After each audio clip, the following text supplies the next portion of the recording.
नमस्कार, सादर प्रणाम। भक्तगण या अंध भक्तगण मेरी बात से सहमत हो या न हो, लेकिन काकरोच जनता पार्टी का आंदोलन पिछले शनिवार को जब से खत्म हुआ है, कथित राष्ट्रभक्तों के बयान अचानक से आने लगे। आने ही नहीं लगे बल्कि उनकी बाढ़ से आ गई। ये वही राष्ट्रभक्त हैं जो आंदोलन के दौरान चुप्पी साधे हुए थे। एक एक के नाम कितने गिनाऊं। हर व्यक्ति इस समय राष्ट्रभक्त हो रहा है। जो आंदोलनकारियों के खिलाफ बोले वो राष्ट्रभक्त है, और जो आंदोलनकारियों के पक्ष में बोले वो राष्ट्र विरोधी है। ये वही राष्ट्रभक्त हैं जो आंदोलन के दौरान चुप्पी साधे हुए थे। जंतर मंतर जाने का ध्यान सपने में भी नहीं आ रहा था उनको, कि कहीं पिट न जाएं, कहीं पीट न दिए जाएं, इसलिए। लेकिन आंदोलन खत्म होते ही पूरे फॉर्म पर आ गए और बता रहे हैं कि पाकिस्तानी झंडे फहराए गए थे। अरे भाई, एक सबूत तो दे दो, एक कोई फोटोग्राफ दे दो जिसमें पाकिस्तानी झंडा फहर रहा हो। चारों तरफ भारत का तिरंगा फहर रहा था, इसके बाद कोई कुछ भी नहीं। ये छात्र नहीं बल्कि चीन के एजेंट थे, ये भी बताया जा रहा है।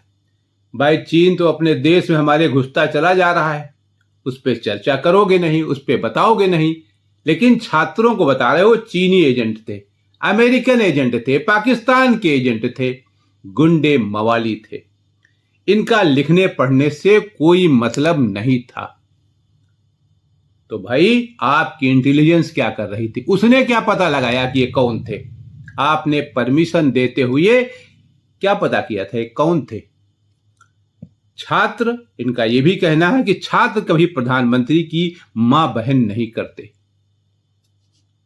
अब जब आंदोलन हो रहा है तो कुछ भी होगा। तो इस बात को मैं विस्तार से बताऊंगा, और यह भी बताऊंगा कि यदि ऐसे लोगों का समय रहते मुंह न बंद किया गया तो क्या होगा। आप सुन रहे हैं डॉक्टर ओम प्रकाश मिश्र को इट्स ओम ऑफिशियल पर। तो होगा ये कि एनडीए की केंद्र सरकार यानी मोदी जी की सरकार को 2026 के अंत तक एक बहुत बड़े आंदोलन को फेस करना पड़ेगा। ये बात मैं हवा हवाई में नहीं कह रहा हूं, ये होगा। इसको भक्तगण चाहे जिस अंदाज में लें, लेकिन डायरी में जरूर नोट कर लें कि 2026 के अंत तक एक बहुत बड़ा आंदोलन होगा। कोई माने या न माने, लेकिन मेरे विचार से वो आंदोलन होगा और वो मोदी सरकार के ताबूत की आखिरी कील साबित होगा। आप भले ही इससे सहमत न हो, ये बात मैं पूरी जिम्मेदारी से कह रहा हूं, क्योंकि जिस तरह की परिस्थितियां बन रही हैं तथा छात्रों युवाओं पर वादा खिलाफी करके जिस तरह के अत्याचार किए जा रहे हैं, मुकदमे दर्ज किए जा रहे हैं, जिसे न केवल भाजपा के कुछ लोग बल्कि गुजराती लॉबी से नाराज भाजपा के एमपी, मिनिस्टर, मुख्यमंत्री तक उस आंदोलन की आग में पर्दे के पीछे रहकर आग डालने का काम करेंगे। ये आप जान लीजिए, ये होने वाला है। मैं ये नहीं कहता कि गुजरात लॉबी इसे अनभिज्ञ है, हो सकता है कि उन्हें जानकारी हो, लेकिन अभी वे इसकी तपिश को समझ नहीं पा रहे। ये कहां तक जाएगा इसका अंदाजा उन्हें नहीं। जिस तरह जंतर मंतर में जो आंदोलन हुआ उसका भी अंदाजा उनको नहीं था। अगर अंदाजा होता तो शायद परमिशन ही नहीं देते। पूरा पुलिस महकमा गृह मंत्री अमित शाह के पास है, दिल्ली की पुलिस भी अमित शाह जी के पास है। इसके बावजूद अगर युवाओं तथा छात्रों के आंदोलन में 989 आपराधिक रिकॉर्ड वाले लोग पहुंच गए तो कैसे पहुंच गए? उन्हें किसने बुलाया? किसके बुलाने पर आए थे? इसका खुलासा कब होगा? कौन करेगा? पुलिस के मुताबिक सीसीटीवी फुटेज के आधार पर 2873 लोगों की पहचान की गई, जिसमें 989 का गंभीर आपराधिक रिकॉर्ड मिला। पुलिस का दावा है कि इनमें हत्या के मामलों में 101, डकैती और लूट के 284, महिलाओं और बच्चों के खिलाफ यौन अपराधों सहित अन्य मामलों के 12 आरोपित शामिल हैं। अब यह कौन बताएगा और कौन तय करेगा कि किसके इशारे पर आए थे, किसके लिए आए थे? केंद्र सरकार की तरफ से मोर्चा संभालने आए थे या फिर आंदोलनकारियों के साथ मिलकर आंदोलन को हिंसात्मक बनाने या खूनी क्रांति करने आए थे। इस लिहाज से छात्रों और युवाओं पर फर्जी केस थोपने, उन्हें जेल में डालने तथा उनका भविष्य खराब करने का अंजाम बहुत बुरा हो सकता है।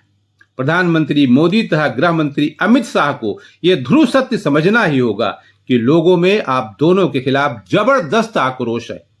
अब तक आप दोनों ने अपनी ताकत के बल पर लोगों की बोलती बंद कर रखी थी, लेकिन इन युवाओं ने आम आदमी के दिलो दिमाग से आपके प्रति जो डर था ना, उसे मिटा दिया और बता दिया कि प्रधानमंत्री या गृह मंत्री के खिलाफ आंदोलन करना, धरना प्रदर्शन करना, व्यंग्यात्मक चुटकी लेना, मीम बनाना तथा मुर्दाबाद के नारे लगाना, शव यात्रा निकालना अपराध नहीं है।